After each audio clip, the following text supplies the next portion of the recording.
Salut les coureurs, salut les triathlètes. Aujourd'hui, je vais vous parler de deux choses. Je vais vous parler de nouveau de ma méthode d'entraînement et ensuite, je vais vous parler de patience. Alors, je vais commencer par ma méthode d'entraînement parce que vous savez que quand on est coach, on se remet en question en permanence et on a toujours des doutes sur ce qu'on fait. Et je pense que c'est nécessaire si on veut progresser. Et moi, au fil des nombreuses années de coaching que j'ai fait, j'ai souvent intégré des nouvelles séances. J'ai souvent douté de ce que je pouvais faire. Mais depuis quelques années, j'ai cette satisfaction de voir que souvent, alors je dis souvent parce que c'est pas tout le temps, il faut pas rêver non plus, ce que je propose à mes athlètes porte ses fruits. Ce week-end, alors je vais m'envoyer des fleurs, hein, mais c'est surtout à eux que je vais envoyer des fleurs. Ce week-end, j'avais des athlètes à Séville, j'avais des athlètes à Cannes, j'avais un athlète en Suisse, j'en avais un petit peu de partout, comme tous les week-ends. Alors ce week-end, ce qui est exceptionnel, c'est pour ça que j'en parle, c'est que tous mes athlètes ont réussi leur course. Tous. Alors, sur semi-marathon, sur 10 km, c'est rare qu'on se plante parce que on est vraiment sur du niveau de course à pied pur et c'est très rare qu'il y ait vraiment quelque chose qui ressemble pas à ce qu'on avait prévu. Par contre, sur marathon, il y a toujours le risque qu'il y ait des gros soucis. Et là, tous les marathoniens que j'avais à Séville, à quelques minutes près, que ça soit en positif ou en négatif, ils ont tous réussi la perf prévue. Alors que c'était pas gagné ce week-end. Parce que notamment dans le lot, j'en ai un qui s'est fait opérer du genou il y a 4 mois. J'en ai un autre qui, il y a 3 semaines, s'est fait une grosse contracture au mollet et qui a quasiment pas pu courir jusqu'à la course. On a été obligé de remplacer toutes ces séances de course à pied par du home trainer en reproduisant à peu près les mêmes séances. Mais ça s'est super bien passé. Ils ont tous réussi la perf qui était prévue. Mais surtout, moi, ce qui me fait plaisir, c'est qu'ils ont couru à l'allure marathon qu'on avait travaillé du premier au dernier kilomètre. Ils ont fait comme je fais moi, comme je fais faire à tous mes athlètes, en insistant à mort sur l'allure marathon, puisque c'est la base de ma méthode, sur le travail de l'allure marathon. Ils ont réussi des courses où le premier semi s'est couru à la même vitesse que le deuxième. Alors bien entendu, ça devient plus difficile au fil des kilomètres, mais c'est pas pour ça qu'on ne tient pas, et ils ont tous tenu. Alors, je voulais les féliciter parce que je sais que c'est pas facile, je sais qu'il y a des moments où ça devient très compliqué, et la partie mentale sur ces épreuves-là, elle est super importante, hein. Comme je dis toujours à mes coureurs, quand ça devient difficile, vous regardez votre montre et vous vous demandez ce qui se passe. Et si vous voyez que vous êtes à la bonne allure, ben ça va devenir positif. C'est-à-dire, vous devez vous dire, putain, c'est super dur, mais je tiens toujours la bonne allure. Si je tiens toujours la bonne allure, je vais réussir. Mais c'est génial, en fait, que ça soit difficile et que j'arrive à tenir mon allure. Grâce à ça, on se retrouve avec des coureurs qui sont prêts à souffrir, mais qui ne trouvent pas ça anormal. Les personnes qui pensent qu'ils vont courir un marathon à bloc et que ça va se passer du début à la fin super tranquillement, ça n'existe pas. Ou alors, c'est que vous êtes bien en deçà de vos capacités. Parce que si vous courez au maximum de vos capacités, et quel que soit votre niveau, on ne parle pas du tout de niveau là, si vous courez au maximum de vos capacités, c'est dur. Mais l'entraînement, et notamment l'entraînement à allure marathon, vous permet justement d'avoir tellement appréhendé cette allure qu'elle reste difficile tout en étant presque facile par moment. Alors bien entendu, pour conserver les bons pourcentages de VMA sur tout un marathon, et je l'ai déjà dit, beaucoup de travail au seuil aussi. Cette méthode, elle marche parfaitement pour tous les coureurs amateurs. Quand j'ai des coureurs qui sont optimisés, quand j'ai des coureurs de très haut niveau, il est évident qu'on ne fait pas que ça, qu'on ne fait pas que du seuil, mais qu'on rajoute de la VMA, je l'explique souvent. Mais là, on parle de gens qui s'entraînent 6, 7, 8, 9, 10 fois par semaine. On n'est plus du tout sur le coureur amateur lambda qui, lui, a besoin d'optimiser son potentiel et de travailler cette allure marathon pendant des semaines et des semaines. La même chose. Je vous parlais de coureurs qui ont été blessés. Mais pourquoi, par exemple, mon coureur qui s'est fait mal au mollet il y a 4 semaines, pourquoi il a quand même réussi à faire un super marathon? Parce qu'on avait derrière nous une vingtaine de semaines d'entraînement. Et donc, il était déjà prêt quand il s'est fait mal. La blessure, elle a été impactante. On aurait sans doute visé quelque chose d'un peu plus rapide s'il n'avait pas été blessé. Mais il avait le fond, il était prêt. J'ai juste eu à lui faire maintenir sa forme sur le vélo. Imaginons qu'on ait fait une prépa sur 10 semaines, ce que je fais jamais, mais imaginons 4 semaines de blessure, une semaine d'affûtage, il n'y avait pas de prépa marathon, la course elle était morte avant même d'avoir commencé. Voilà, ça c'est vraiment important. À retenir de cette petite vidéo, faites des préparations longues et par pitié, travaillez votre allure marathon, que vous travaillez tout seul, que vous travaillez avec une application, que vous travaillez avec un coach. Demandez-lui de mettre de l'allure marathon très rapidement. Vous en avez besoin. Vous en avez besoin pour être facile à cette allure, pour maîtriser à mort cette allure, pour être plus économique à cette allure. Voilà, ça c'est le premier message. Encore bravo à tous mes coureurs et notamment à Adil, qui est un ancien boxeur de très haut niveau, qui a réussi avec sa volonté à affronter ce marathon, alors que c'était vraiment pas gagné avec son mollet qui était bien abîmé. On passe à la deuxième chose, la patience. Je croise parfois des coureurs impatients. Au bout de 3 courses, ils ont envie d'être beaucoup plus forts que ce qu'ils sont. En me disant, ouais, mais je progresse pas assez vite. Moi, j'ai envie de faire ça. Moi, j'ai envie de... Alors, je leur répète toujours la même chose. La course à pied, c'est un sport de longue haleine. Il faut des années d'entraînement pour optimiser son potentiel. Il ne faut pas s'arrêter déjà des échecs, mais il faut surtout pas penser qu'on va progresser rapidement. Alors oui, au début, quand on commence à courir, on fait des progrès énormes. On passe de je suis pas sportif à je suis sportif, donc forcément on progresse. Mais ensuite, c'est un long travail. Il faut optimiser petit à petit, améliorer son entraînement, augmenter petit à petit le volume, augmenter petit à petit les allures, mais ne partez pas avec l'idée que vous allez en 1 an, en 2 ans, atteindre votre niveau maximum, quel que soit votre âge, hein. Même si vous commencez à courir tard, ne vous dites pas, je suis vieux, je vais plus progresser. Bien sûr que non. Vous allez énormément progresser. L'endurance, c'est quelque chose où on progresse énormément.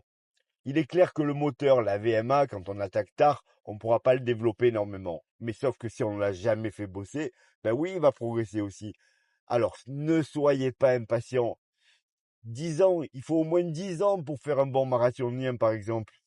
Il faut des années pour atteindre son potentiel. Donc, ne soyez pas pressés. Acceptez les échecs. Acceptez des progressions lentes aussi. Prévoyez des progressions lentes. Imaginons, vous avez fait 3h30 au marathon et vous rêvez de faire 3 heures. Mais par contre, passer de 3h30 à 3 heures, c'est quasiment infaisable en quelques courses. Prenez des étapes intermédiaires. Vous allez d'abord viser 3h20, puis 3h15, puis 3h10, et puis vous allez vous rapprocher petit à petit de l'objectif. Vous allez mieux vous entraîner, vous allez augmenter le volume d'entraînement, vous allez changer la qualité des séances, vous allez vous affûter. Tout ça, ça prend du temps et il faut pas être pressé. Ne soyez pas pressé. Alors, les coureurs les plus pressés, la plupart du temps, ce sont les plus jeunes qui ont envie d'être très bons tout de suite. Et effectivement, ils progressent beaucoup plus vite que les coureurs plus âgés, parce qu'ils ont bien entendu un moteur qui réagit beaucoup mieux, mais malgré tout, il leur faut du temps. Et le risque de vouloir aller trop vite, c'est de se brûler les ailes. S'entraîner trop vite, trop fort, ça marche pas non plus. Si vous courez 4 fois par semaine, au bout d'un moment, vous pouvez passer à 5. Mais n'allez pas vous dire, bon, mais les athlètes de haut niveau, ils font du bi-quotidien. Allez, moi aussi, je vais faire du bi-quotidien. Comme ça, je vais plus faire 35 minutes sur 10 bornes, mais je vais faire 30 minutes. Ça marche pas comme ça. Il va falloir petit à petit progresser. Et ça vous donne cette motivation nécessaire. À chaque course, vous allez un petit peu plus vite. Il y a même des moments où on est bloqué dans le temps. On n'arrive plus à progresser. Là, il faut juste remettre en question sa méthode d'entraînement. Il faut juste remettre en question les séances qu'on peut faire. C'est peut-être le moment de changer. C'est peut-être le moment de changer de coach si vous n'arrivez plus à progresser avec votre coach. C'est peut-être le moment de changer d'application si vous utilisez une application, de changer de type de programme, de bien analyser vos besoins, comme je le dis toujours. Ça sert à rien de s'entraîner en faisant n'importe quoi. Il faut choisir les bonnes séances. Comme je l'ai déjà expliqué, si vous avez un examen en maths, vous faites des maths et pas de l'anglais. L'entraînement, c'est la même chose. De quoi j'ai besoin et je fais ce dont j'ai besoin. Mais toujours aller au bout des choses. Ne changez pas de méthode d'entraînement tous les 15 jours. Allez au bout de la méthode. Si vous avez un coach, vous l'écoutez. Vous allez au bout de ce qu'il vous propose. Et vous verrez bien si c'est utile ou pas utile. La patience, c'est vraiment super important dans tous les sports. Mais en course à pied, les progrès vous en ferez au fil des années. Il vaut mieux faire une course intermédiaire avec des objectifs intermédiaires que de tenter tout de suite le chrono qui vous fait rêver. Je reviens pour finir cette vidéo sur mon ancien boxeur qui commence la course à pied, puisqu'il a arrêté justement les sports de combat, et qui rêve d'aller faire des gros chronos, et qui se donne vraiment énormément de mal, qui a une volonté incroyable, donc je sais qu'il va y arriver. Par contre, même lui, il est un peu pressé, il aimerait aller plus vite tout de suite. C'est aussi pour ça qu'il s'est fait mal. Alors, comme je lui disais hier, quand tu fais un sport de combat, tu te dis pas, je vais commencer par le championnat du monde. Tu as envie d'être champion du monde. Mais avant, tu vas faire des combats pour débuter ta carrière, puis tu vas faire des combats pour être champion de France, puis tu vas passer au niveau européen. Et si tout se passe bien, petit à petit, tu montes dans la hiérarchie et tu te retrouves à faire des combats pour le titre. Dites-vous qu'en course à pied, c'est la même chose. Quand vous commencez à courir, vous commencez par des combats amateurs, puis vous passez professionnel, vous vous améliorez, et petit à petit, vous allez pouvoir viser plus haut. Mais vraiment, soyez patient. C'est la base de votre progression. Bon, on va terminer cette vidéo par un petit coup de gueule amical, mais un petit coup de gueule quand même. Si vous aimez le ski, ce que je comprends pas, et ça, c'est mon problème personnel avec le ski. J'ai été obligé d'aller au ski, on va dire de ma naissance jusqu'à l'âge où j'ai été suffisamment grand pour dire à mon père qui était passionné, je ne viens plus avec vous. Donc je déteste le ski. Je crois que c'est le seul sport que je déteste, mais vraiment je déteste en tant que pratiquant, pas à regarder la télé. Mais alors en tant que pratiquant, vraiment je déteste. Mais ça c'est anecdotique. Donc, si vous décidez de vous inscrire sur un marathon de printemps et que vous aimez le ski, il va falloir m'expliquer pourquoi. Parce que déjà, vous avez une semaine minimum en février que vous consacrez au ski, où vous ne pouvez pas vous entraîner, voire même plus, hein, puisqu'il y en a qui vont le week-end. Et je ne parle pas des nombreux blessés comme chaque année. Hein. Cette année, j'ai fracture de l'épaule, quelqu'un qui s'est fait percuter. J'ai une fracture de la cheville aussi, il me semble. Voilà, j'ai 2 coureurs qui étaient inscrits sur les marathons de printemps, qui sont complètement HS. Alors, heureusement, c'est pas très grave, mais il y a 2 ans, j'avais un coureur pareil. Sur sa dernière descente de sa dernière semaine de vacances au ski, il a voulu sauter une bosse. Il s'est fait le genou et lui, il s'est fait le genou définitivement. Plus jamais de course à pied derrière. Donc, je vais pas dire de pas aller au ski, parce que si vous adorez ça, ben, bien sûr, vous allez faire du ski et moi, j'irai le premier si j'adorais ça. Mais ne vous inscrivez pas à un marathon de printemps. Ça tombe trop mal. Inscrivez-vous plus tard ou alors choisissez un marathon de printemps qui est en mai, mais oubliez les marathons de mars et d'avril. Là, cette année, Milan, c'est le 7 avril. Tous les gens qui vont au ski là en ce moment, bah, ils ont coupé une semaine. Franchement, c'est pas terrible. Je parle toujours des gens qui veulent performer. Hein. Je parle pas des gens qui s'en foutent et qui font ça pour le plaisir et qui ont envie de tout faire. Là, bien entendu, hein, faites-vous plaisir, faites ce que vous voulez. Moi, j'ai des coureurs passionnés qui se donnent un mal de chien et qui vont se caler une semaine de ski au milieu parce que ben, forcément, ils veulent faire plaisir à leurs enfants, à leurs femmes ou à eux-mêmes. Hein. Mais dans ce cas-là, moi je le redis, choisissez plutôt un marathon plus tard. Ne prenez pas un marathon début avril. Ça marche pas. Alors heureusement que je fais faire des préparations très longues, comme je vous l'ai expliqué, parce que ça permet de faire une semaine allégée pendant la semaine de ski. C'est déjà ça. Mais chaque année, moi, ce qui me fait de la peine, c'est tous ces coureurs qui se donnent un mal de chien et qui vont pas pouvoir participer à la course parce qu'ils se sont fait mal. Voilà. Donc c'était ça mon petit coup de gueule. Si vous préparez un marathon de printemps, arrêtez d'aller au ski. Ou si vous allez au ski, faites du ski de fond. Là, c'est génial. Mais non, c'est du ski de piste. Je déteste le ski, vous l'avez compris. Je déteste le ski. Comme dirait Rocco, le ski, ça sert à rien. On fait la queue des heures pour redescendre 2 minutes.